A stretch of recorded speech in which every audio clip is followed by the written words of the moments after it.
भीम नारद साहब इतनी सुंदर व्याख्या इन धर्मों की कर रहे हैं, जो लगता है कि हम कोई फिल्म देख रहे हैं जब ये रोशन करते हैं। तो आप सब बहुत भाग्यशाली हैं। मेरा निवेदन है कि इन समस्त नए प्रोडक्शन के पास भी आप आएँ।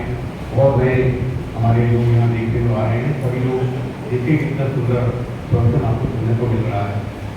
इस प्रोडक्शन में बहुत भाई बहन तपस्या भी कर रहे हैं, सभी की ईश्वर की ओर से सुस्ताता सुनते हैं और मंगल कामना करते हैं कि वे रिजल्ट को प्राप्त करें और आगे बढ़कर तपस्या में अपना ध्यान लगाएं।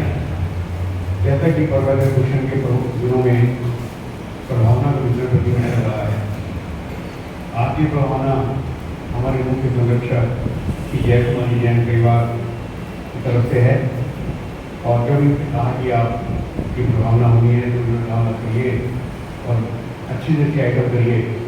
तो प्रधान जी ने इनसे पूछकर जो भी आइटम करी, बात आइटम की नहीं है, बात उनकी भावना की है कि कितनी उत्तम भावना इनकी है। और इनका ये भावना है कि सभी लोग ये प्रभावना लेकर जाएं। कुछ दिनों में देखने में आया कि मंगल पाठ से पहले ही लोग जाना चालू कर देते हैं। ठीक 10 बजे गुरुदेव मंगल पाठ सुना देते हैं। आप मंगल पाठ सुनकर इस वक्त जाएंगे और प्रभावना भी मंगल पाठ के बाद ही वितरित की जाएगी।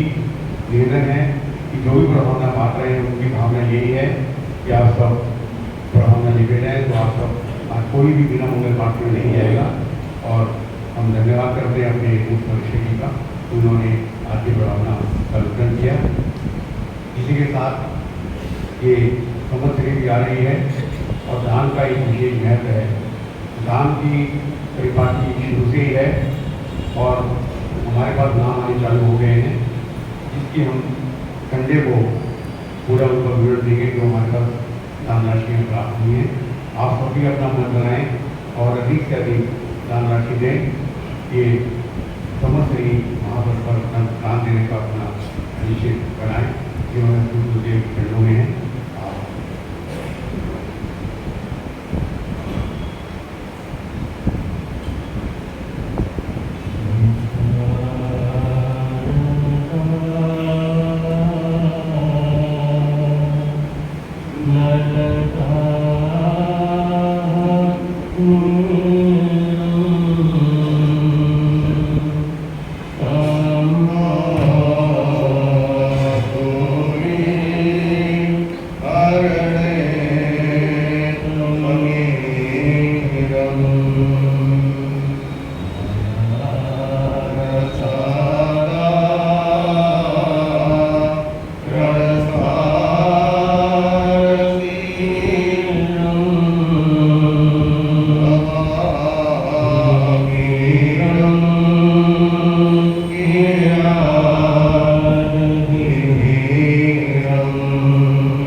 आज का वर्णन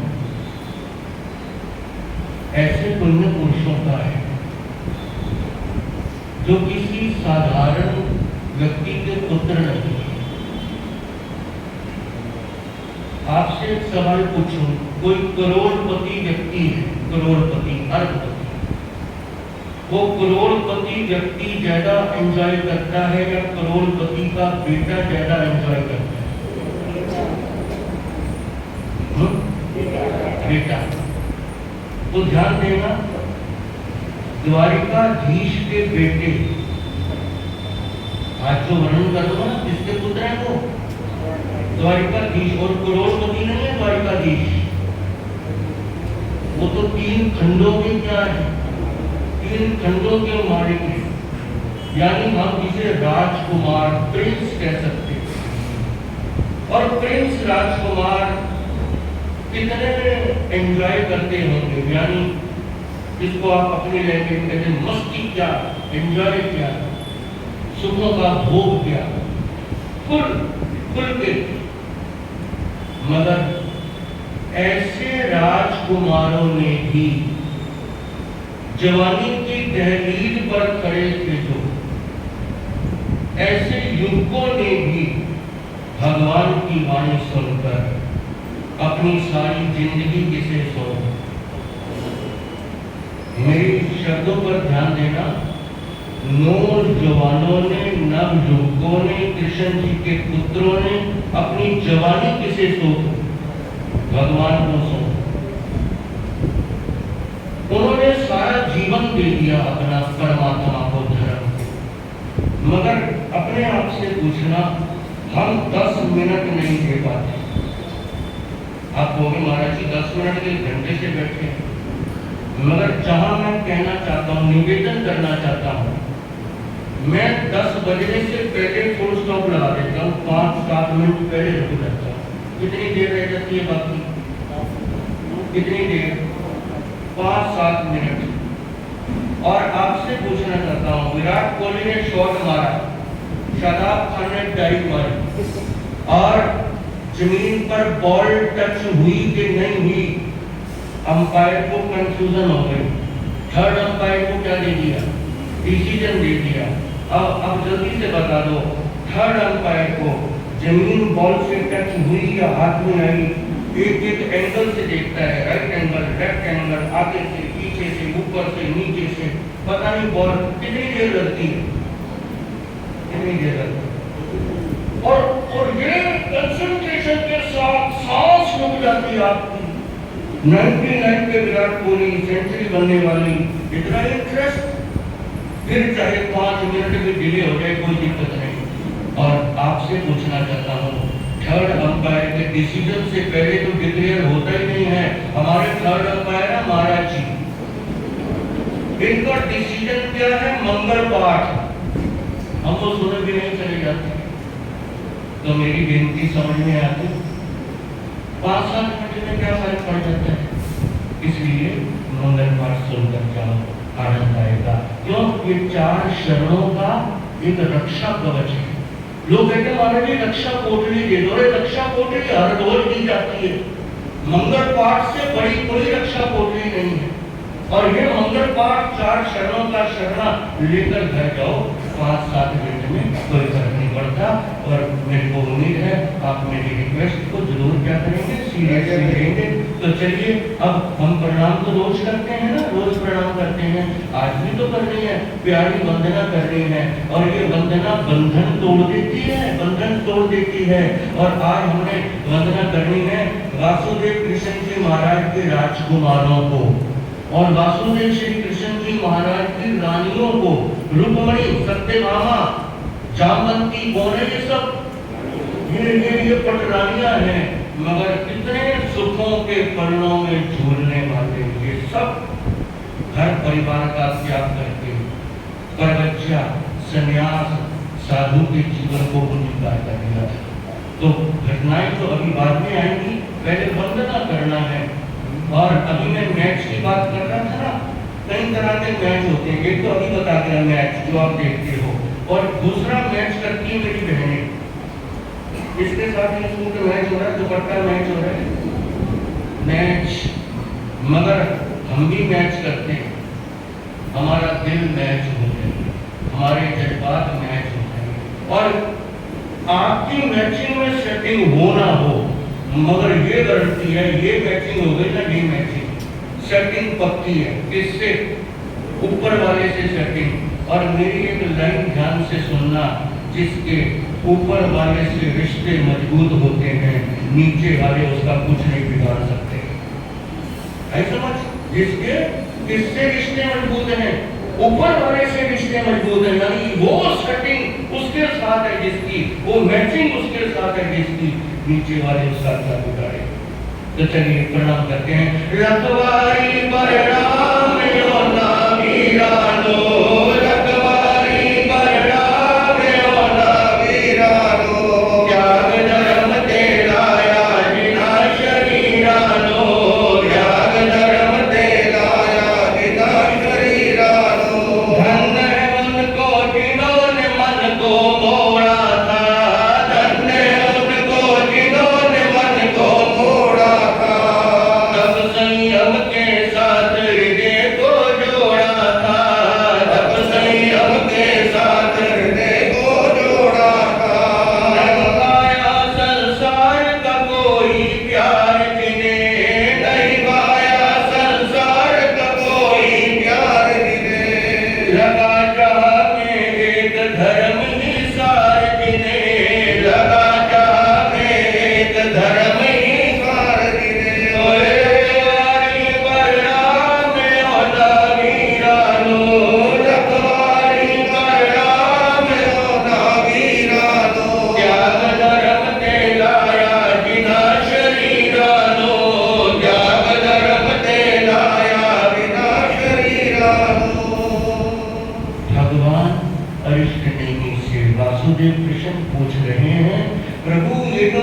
द्वारिका है हमेशा रहेगी? कृष्ण ने भी भगवान कहते हैं नहीं, हमेशा नहीं रहेगी, नष्ट हो जाएगी। और प्यारी सी चीज अगर कोई कहते नष्ट हो जाएगी, होता है ना, दुख होता है। तो वासुदेव का चेहरा उतर गया, नष्ट हो जाएगी। कैसे नष्ट होगी? वासुदेव, तेरी द्वारिका के विनाश का कारण बनेगी शराब।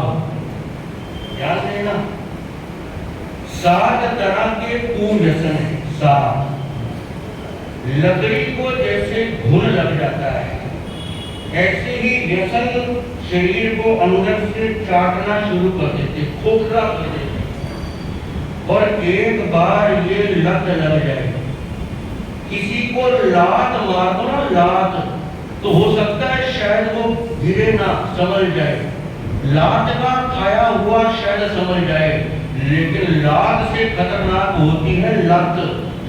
ऐसा समझ, लात से भी खतरनाक होती किसको लग गई, यानी व्यसन। और हम पंजाब में थे, पंजाबी होते बड़े मजेदार हैं। आप भी तो पंजाबी हो ना पीछे से। एक युवक आया मेरे पास, बोला महाराज जी एक दुआ सुनाओ। मैंने तो सोचा शायद कोई तुलसीदास का, सूरदास का सुनाएगा। मैंने तो सुना, बोला तेरा पीरे बीड़ी उन सबको लड़ेगा कीड़ी। क्या बोला उसने?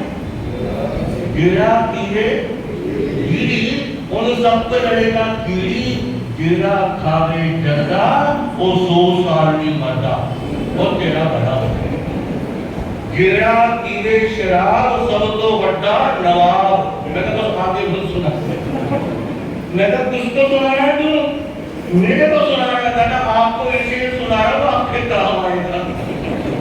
मैं पीता हूँ, कहते पीते तो नहीं हो, पर आपके पास पीने वाले आते हैं ना, तो उनको बताना शराब पीने के फायदे। आप कहोगे महाराज जी तो पहली बात है, शराब पीने वाला कभी बूढ़ा नहीं होता। क्यों नहीं होता? पहले टिकट कट जाती है, बुढ़ापे तक तो जाने की नौबत नहीं आती, पहले टिकट कट जाती है, बूढ़ा नहीं होगा। शराब पीने वाले के घर में चोर नहीं आएगा। क्यों नहीं आएगा? वो खांसता रहेगा ना, क्योंकि फेफड़े खराब हो जाएंगे, हैं? दिक्कत आएगी, खांसता रहेगा, और जो खांसता रहेगा तो चोर को लगेगा घर में शोर है, और जहाँ शोर होता है वहाँ चोर नहीं होता। यानी कि वो बता रहे हैं। और कहते शराब पीने वाले को कुत्ता नहीं काटता। क्यों नहीं काटता? क्योंकि जल्दी से कमर झुक जाएगी, लाठी लेके चलेगा, डंडा हाथ में होगा तो कुत्ता पास नहीं आएगा। बड़ी अजीबोगरीब डेफिनेशन लोग कर देंगे। लेकिन आज द्वारिका के विनाश का कारण, स्टूडेंट बैठे थे, विद्यार्थी, टीचर ने विद्यार्थियों को कहा एक टब में पानी रख दिया, दूसरे टब में शराब रख दी, गधे को बुलाया, गधा क्या चीज पिएगा? शराब पिएगा कि पानी? पानी पिएगा ना।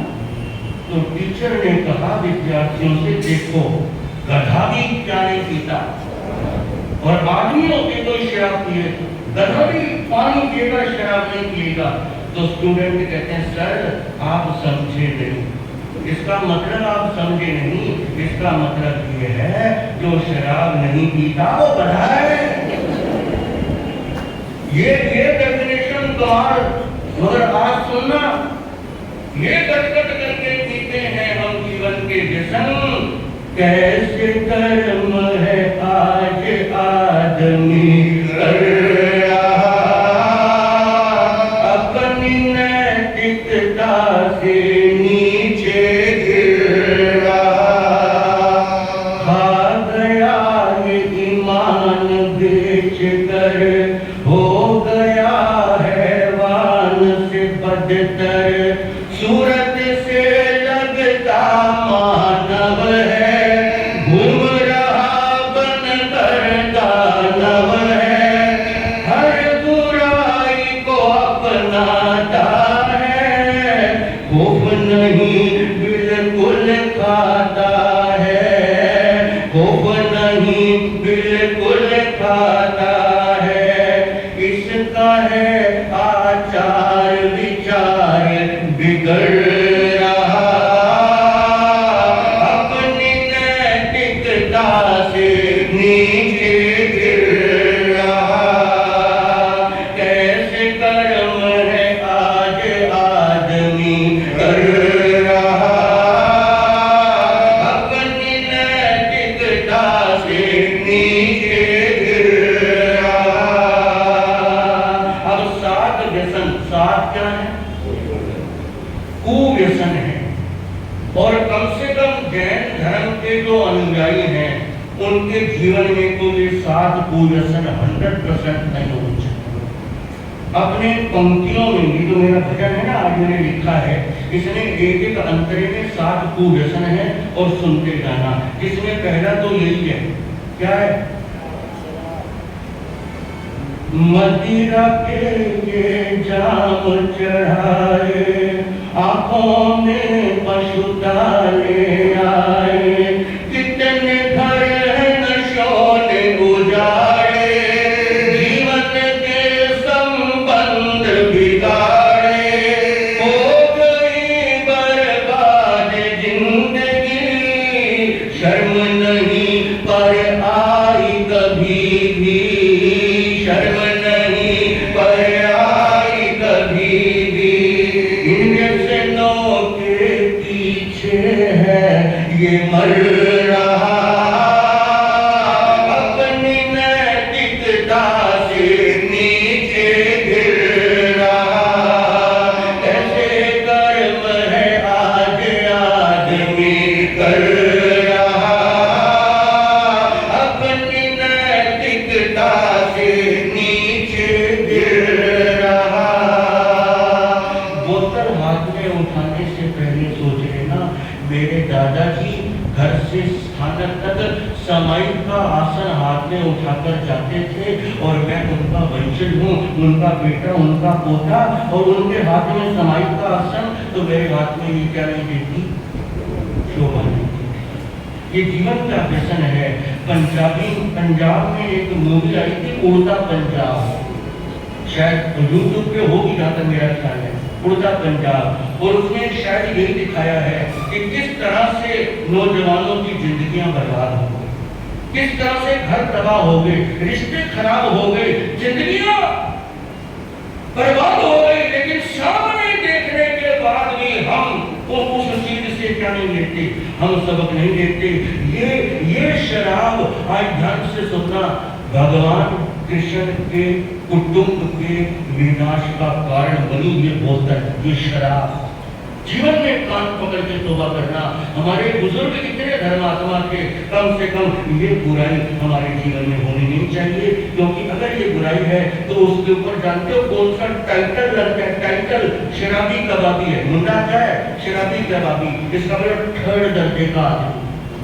मगर जानते हो अब ये स्टेटस बन गया, स्टेटस, चीयर्स, ये चीजें जीवन में आ रही हैं और खेद होता है, अफसोस होता है। कहाँ वो आपके बुजुर्गों की वो एक गुडविल, कहाँ उनका वो रुतबा, कहाँ उनकी वो शान शौकत, और हम उनके नाम को मिट्टी में मिलाएं, शोभाजनक नहीं है। पहला व्यसन शराब पीना, दूसरा व्यसन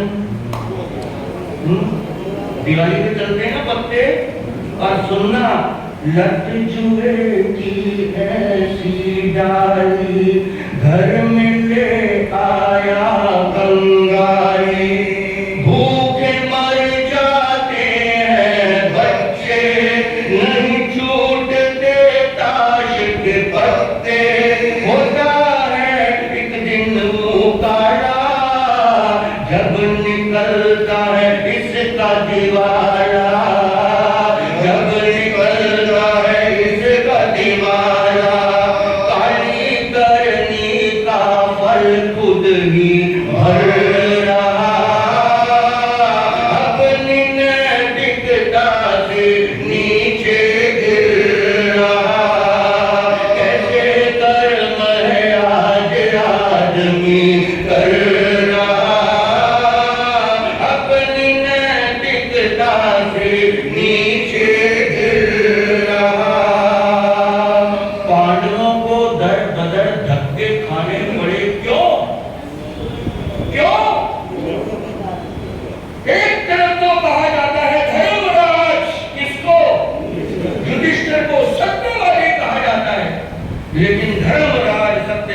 की थी, बुद्धि भ्रष्ट हो गई, क्या खेलने बैठ गया, जुआ खेलने बैठ गया।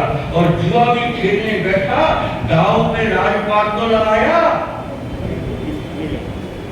बुद्धि इतनी भ्रष्ट हो गई, भाइयों को दाव पे लगा दिया, जिनानी दाव पे लगा दी, गजब हो गया, कमाल हो गया। और उसका खमियाजा किस रूप में भुगतना पड़ा। भरी सभा के बीच में उसकी पत्नी को बेइज्जत क्यों होना पड़ गया। पहली गलती किसकी थी, अपनी खुद की मति भ्रष्ट हो गई। तो ये जुआ भी क्या है, ये जुआ भी जीवन का व्यसन है। उससे अगला है शिकार खेलना, मांस भक्षण। मगर चलिए हम जैन परिवार के लोग हैं, बहुत लोग फिर भी इस व्यसन से बचे हुए हैं। मगर उल्लेख तो फिर भी उन व्यसनों का मैंने अपनी पंक्तियों में करना है। कभी मेरी जीवों को मारे, खून के चलते हैं फव्वारे, दया नहीं मन में कभी आई, पूरा बन गया ये तो कसाई, करता ये निरामिष भोजन, कैसा है शैतान गया बन, कैसा है शैतान गया बन, जुर्मी ये तो मौत से भी नहीं डर रहा, इसके मन का प्यार का पर खो गया। पंजाब में पर्यूषण निकल जाने के बाद एक व्यक्ति दर्शन करने आया। मैंने पूछा भाई कहीं बाहर से है? बोला हमारे लोकल ही हूँ। मैंने कहा समोसे निकल गई, आधा चुमासा निकल गया, अब तक कहाँ थे?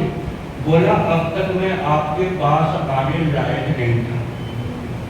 तो मुझे लगा बात में कुछ तो झोल है, जो ये क्या कह रहा है, आने लायक नहीं था और अब अगर आया है तो क्या समझ रहा है। मैंने कहा झोल बता दे, झोल, क्योंकि कहते हैं ना ये दुनिया गोल है, यहाँ पर कदम कदम पे झोल है, झोल बड़े जोरदार होते हैं। तो उसने कहा महाराज जी आपसे झूठ नहीं बोलूंगा, नॉन वेज खाता था, मैं नॉन वेज खाता था। मैंने कहा खाता था का मतलब है कि अब क्या करें, तौबा, प्रेरणा कहाँ से आई। अब उसने कहा एक दिन मन में आया कि ताजा अपने आंखों के सामने, बस आगे एक्सप्लेन नहीं करता, आप समझ जाएंगे, क्योंकि सुबह सुबह फिर मन खराब हो जाएगा। अपनी आंखों के सामने उसको खत्म करके मैंने लेके आया ताजा तक। और कहते हैं महाराज जी उस दिन मैंने उसको कहा जितने मर्जी पैसे फालतू ले रहे, मुझे ताजा क्या चाहिए। और महाराज जी जब उसने वो छुरी उठाई और वो बकरे को मैंने बिलखते देखा, मेरे रोंगटे खड़े हो गए। मैं इसको मारूं चैनी होके, कहते कान पकड़ के तौबा कर ली, परमात्मा अब तक जितने पाप हुए माफ, आज ही महाराज जी के पास जाके क्या करा के आऊंगा, नियम करा के आऊंगा। ध्यान देना, जिंदगी के बीच में अगर हम इस अभक्ष का सेवन करते हैं ना, तो सोचना जब किसी की गर्दन पे छुरी आती है ना, कितना दर्द होता है। ये हम कम से कम ये क्या ना करें, हम कम से कम ये पाप ना करें। तो शिकार खेलना, मांस का भक्षण करना, और उसके बाद अगला जो व्यसन है उसमें मैंने तीन चीजें डाली हैं अपने इस अंतरे में। चोरी करना, परिस्त्री गमन, वेश्यागमन, ये सब जो व्यसनों में क्या आते हैं, ये इसके जिक्र आता है। तो पंक्तियों में मैंने लिखा है, मान दूसरे का ये उड़ाए। एक लाइन बोलूंगा, मेरा ख्याल है आदि बोलूंगा तो आदि आप पक्का बोलेंगे। राम नाम जपना, कोई शाबाश, मुझे पक्का पता था आप अगली लाइन जरूर बोलोगे। राम नाम जपना, पराया माल अपना, और इसी मैंने लिखा है माल दूसरों का ये उड़ाए, पर नारी से प्रीत बढ़ाए, पास कभी गणिका के जाए, घर की इज्जत धूल मिलाए, मर्यादा कोई भी रही ना, बन गया ये कितना कमीना, बन गया ये कितना कमीना, दरिंदगी की राह पे आगे बढ़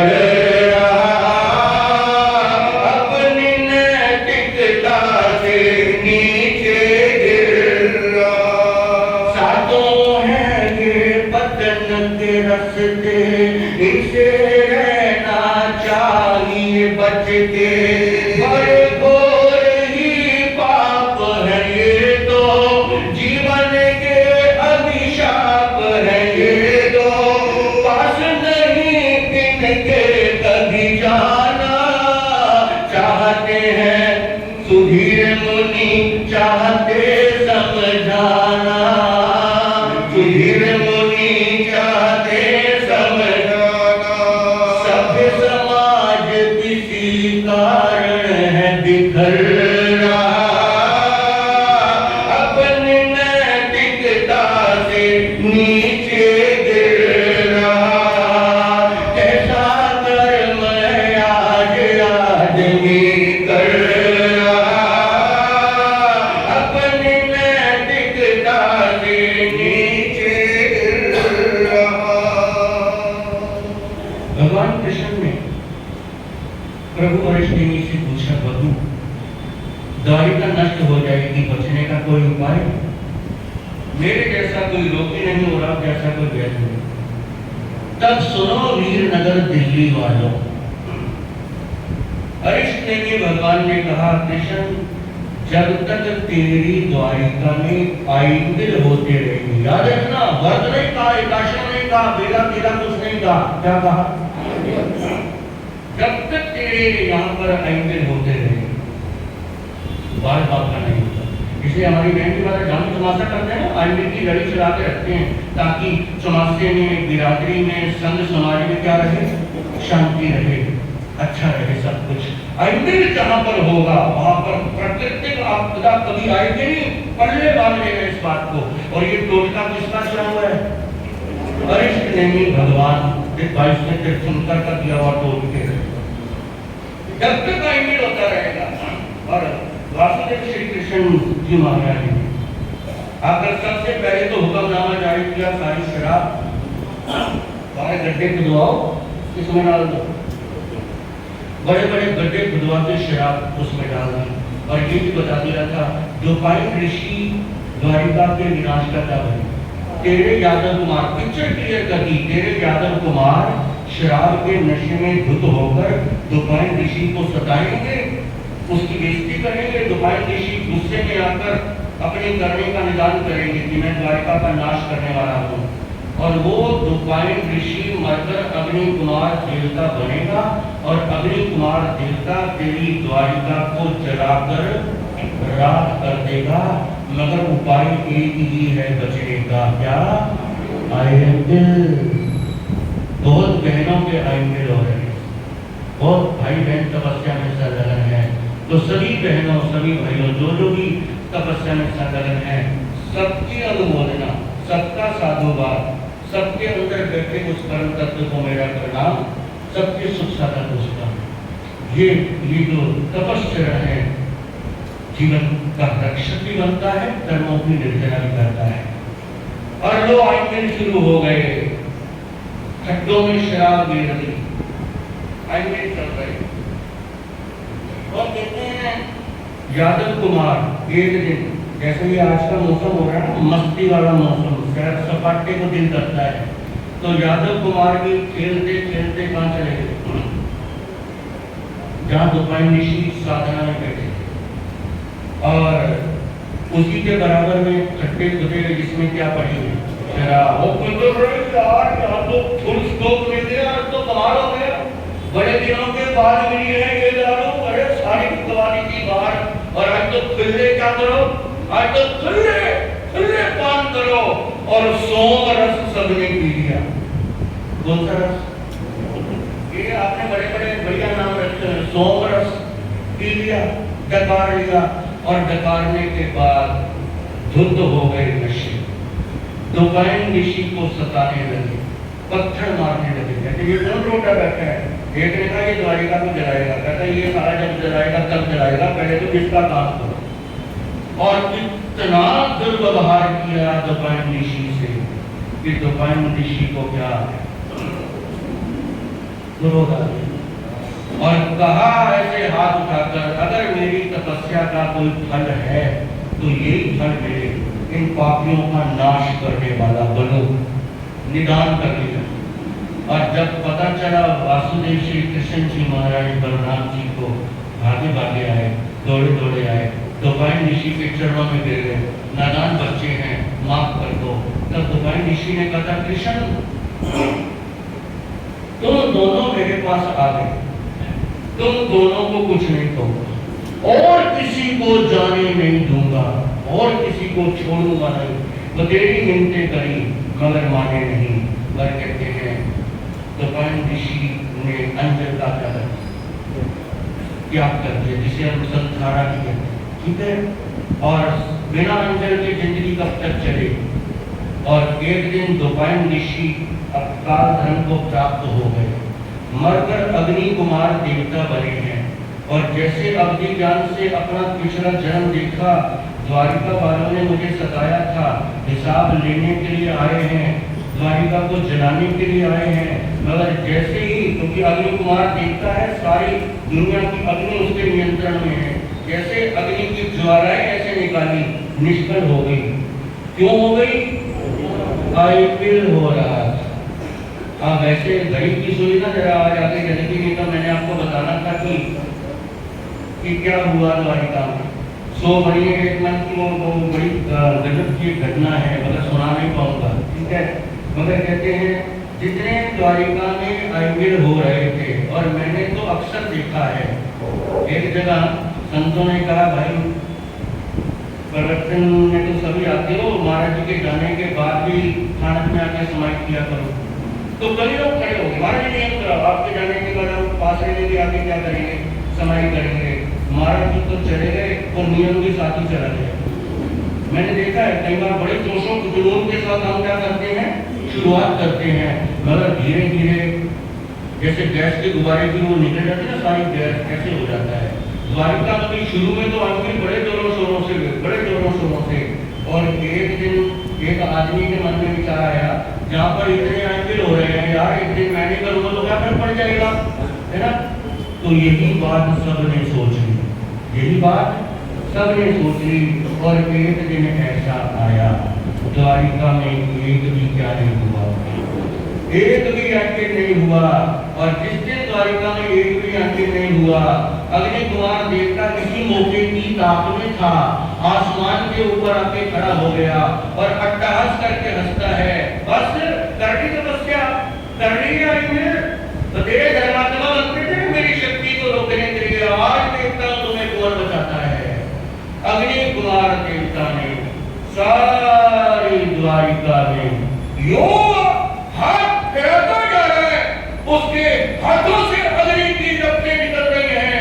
12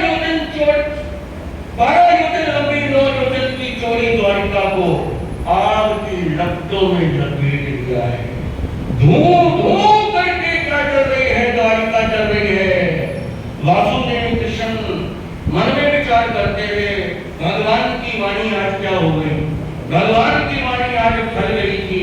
मगर जानते हो, जब भगवान ने ये बात कही थी तो वासुदेव कृष्ण ने एक ऐसा कार्य किया था जिससे उन्होंने तीर्थंकर गोत्र बांधा था। क्या घोषणा की थी? द्वारिका जल जाएगी, इसलिए जिसने भी धर्म करना है, संयम का जीवन लेना है, जाओ, चले जाओ, सब कुछ खत्म हो जाएगा, कुछ भी नहीं रहेगा।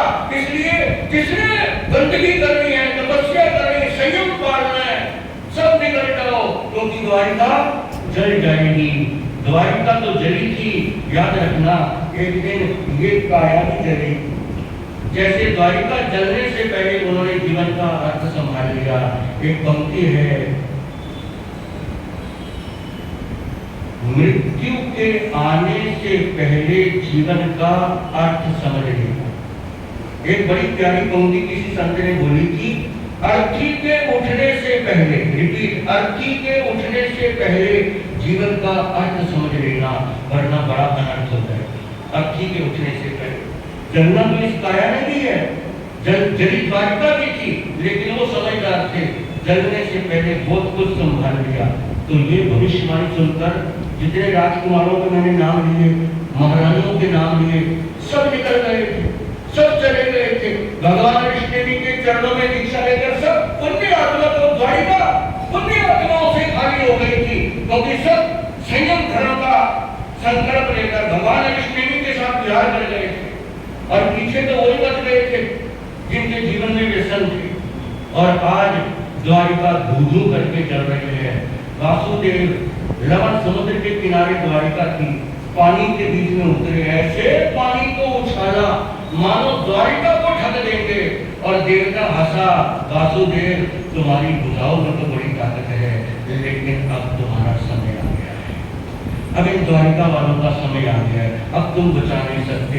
पानी को पेट्रोल में बदल दिया, और अगर पेट्रोल में कन्वर्ट हो जाए तो फिर तो जहाँ गिरेगा वहां पर बुझने की बजाय आग और भड़केगी। और जिस समय शोले के शोले उठ रहे हैं, तब उन्होंने कहा, बलराम और तो किसी को बचा नहीं सकते, माता पिता को बचाओ।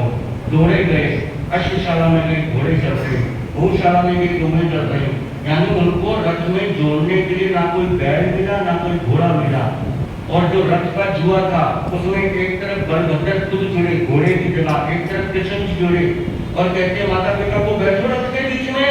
वो कहते अरिष्टनेमी भगवान ने कहा कोई नहीं बचेगा। अरिष्टनेमी भगवान ने तो कहा प्रयास तो करना चाहिए, और माता पिता को लेकर उड़ चले, दौड़ चले। माता पिता को द्वारिका से बाहर निकालना है। अग्नि कुमार देवता की नजर पड़ गई, वासुदेव क्षमा करना, मैंने कहा था तुम दोनों को छोड़ूंगा बस, और किसी को जाने नहीं दूंगा। जैसे मुख्य दरवाजे के आगे आए ना, तो जुआ तो यानी जहाँ घोड़े होते हैं वो तो पहले निकल जाता है, सवारी क्या होती, सवारी पीछे होती है। वासुदेव बलदेव तो आगे निकल गए। देवता ने जलता जलता दरवाजा माता पिता पे गिरा दिया, माता पिता भी उसी के नीचे दब गए, जलते दरवाजे के नीचे दब गए। भगवान कृष्ण और तो किसी को क्या, अपने माता पिता को भी बचा नहीं पाए। चारों तरफ आग का तांडव हो रहा है, धूम धूम करके द्वारिका जल रही है। माता पिता को दरवाजे के नीचे दबा देखकर वासुदेव कृष्ण की आंखों में आंसू आ गए। सब कुछ अपनी आंखों से अपना लुटता हुआ देख रहे हैं, बिखरता हुआ देख रहे हैं। ये अंधेरा इतना क्यों गहरा हुआ, देखते ही देखते ये क्या हुआ। ये अंधेरा इतना क्यों गहरा हुआ, देखते ही देखते ये क्या हुआ। ये अंधेरा, और ऐसे कृष्ण भगवान की आंखों में आंसू आ गए। बलराम से कहते हैं, दाऊ मुझे दुनिया भगवान कहती है, किस बात का भगवान हुए, को भी बचा नहीं पाया, और तो किसी को क्या बचा पाता। माता पिता भी मेरे सामने चले गए, किसी की भी मैं रक्षा नहीं कर सका। ऐसे अंगुली उठाकर इशारे से रोते रोते कहते हैं, जिस घर से कोई खाली ना था लौटता, जिस घर से कोई खाली ना था लौटता, कैसे देखूं घर वही जलता हुआ। ये अंधेरा इतना क्यों गहरा हुआ, देखते ही देखते ये क्या हुआ। ये अंधेरा, एक व्यसन की भेंट द्वारिका चली। रोते रोते करके कहो देख, वो जगह वहां फिर मेरा दरबार लगता था, राजा आसपास बैठे होते थे। कल जहां लगता मेरा दरबार था, कल वहां लगता मेरा दरबार था।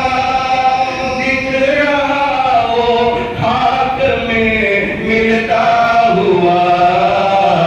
ये अंधेरा इतना क्यों गहरा हुआ, देखते ही देखते ये क्या हुआ। ये अंधेरा, जब किसी आशिया की बिजलियां गिरती हैं, जब कोई आशियां खंड खंड होकर बिखरता है, वो मंजर देखा नहीं जाता।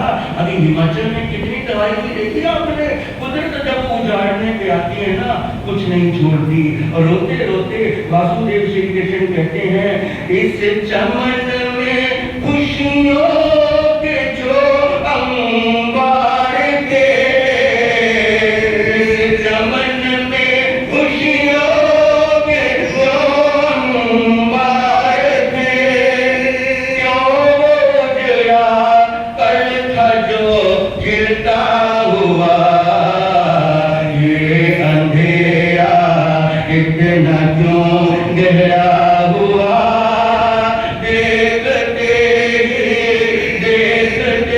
ये क्या हुआ, ये अंधेरा। भगवान का साम्राज्य ऐसे धूल में मिलता हुआ दिख रहा है।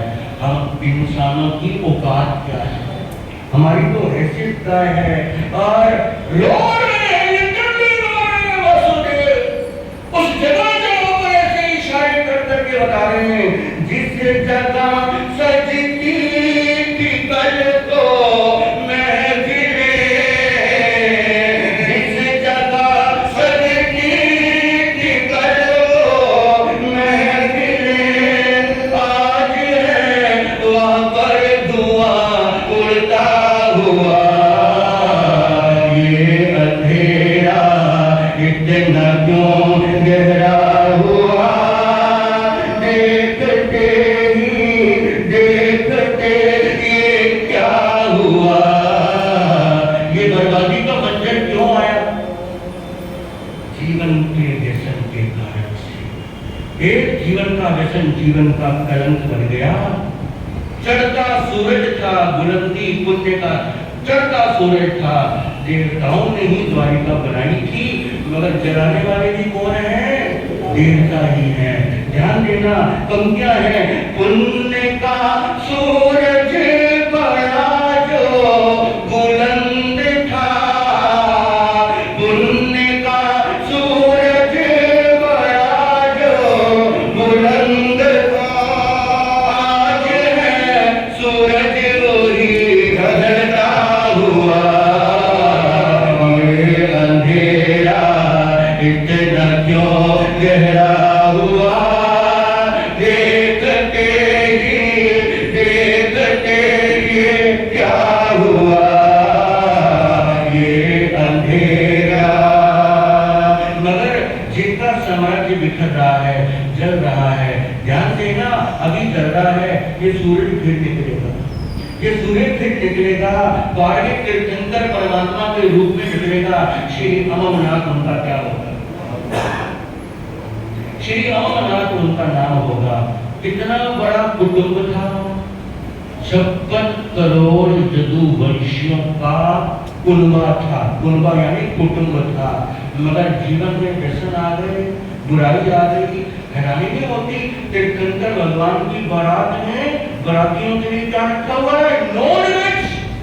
आश्चर्य की बात, बारात किसकी है, बारात किसी साधारण व्यक्ति की नहीं, तीर्थंकर वरिष्ठ श्रेणी की बारात थी। और बारातियों के लिए क्या रखा हुआ है, नॉनवेज। यानी कितना गिरा हुआ उन यदुवंशियों का जीवन हो गया था। तो कुदरत ने तो सजा देनी थी ना।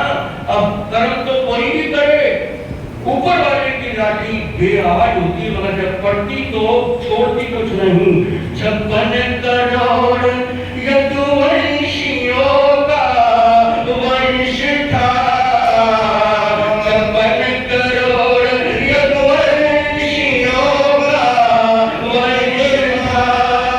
किसने देखा पर उसे रुलता हुआ, ये अंधेरा इतना क्यों गहरा हुआ, देखते ही देखते ये क्या हुआ, ये अंधेरा। और भजन के अंतिम आखिरी पंक्ति में मैं जो कहना चाहता हूँ, वासुदेव श्री कृष्ण जी की उंगली पे क्या होता था, सुदर्शन चक्र। और सुदर्शन चक्र को को दुनिया ने कई बार चलते हुए देखा, मगर आज एक ऐसा चक्कर चला है जिसे वासुदेव कृष्ण ने चलते देखा है। वो क्या है? और वो है यहाँ मेरी आखिर की पंक्तियों में है, दासता ये कह रहे हैं सुधीर मुनि, दासता ये कह रहे हैं सुधीर मुनि, चक्र देखो कर्मों का चलता हुआ, ये अंधेरा इतना क्यों गहरा हुआ, देखते ये क्या हुआ, ये अंधेरा। सारा साम्राज्य जीवन के व्यसनों की भेंट चढ़ गया है। लो आज तो 10 बजे मैं रुक रहा हूँ, भाई में पक्का हूँ, ये ठीक 10 बज रहे हैं और यहीं पर विराम ले रहा हूँ। यानी आज के प्रकरण में ये चीज आई थी कि व्यसन जीवन को खा जाते हैं, निगल जाते हैं। और आज की प्रेरणा ये है कि जीवन में अगर कोई ऐसा व्यसन है तो उसका हम त्याग करें। इन्हीं शब्दों के साथ विराम दूंगा। आज मंत्री जी की सूचनाएं तो हो गई हैं ना, ठीक है, तो इसलिए महाराज साहब कहेंगे, महाराज उद्बोधन देंगे, यानी सूचना देंगे, उसके बाद मंगल पाठ।